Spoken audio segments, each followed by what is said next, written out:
Hello guys, in this video we're gonna see how to change the column width or the row height, okay, in Excel.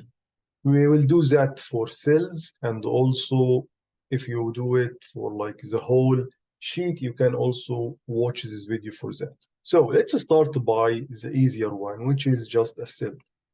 If you don't have like specific size in mind, then you can do this manually using, the mouse like that, and change the width like that and the height like that.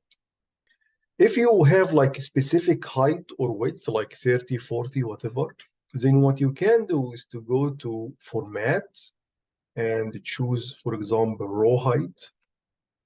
And let's, for example, say we want 30. You choose 30, this will change that. If you want to change the width, it's column width from same location. Let's, for example, say we want to do like 20, and here it is. This is for individual cell. Let's do this now for the whole sheet. For the whole sheet, the whole like columns and rows, how you can do that? Basically, what you can do is basically, let's start, for example, by the height. So you choose a whole column like that, a whole column, just one column, don't choose all of them. Go to the same location and again choose row height. Let's again go do 30.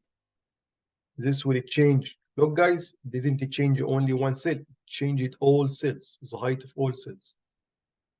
Again, if you want to change the width of all the cells in the Excel, you choose now any row, and from the same location format, column width, and let's say again 50, 20, for example.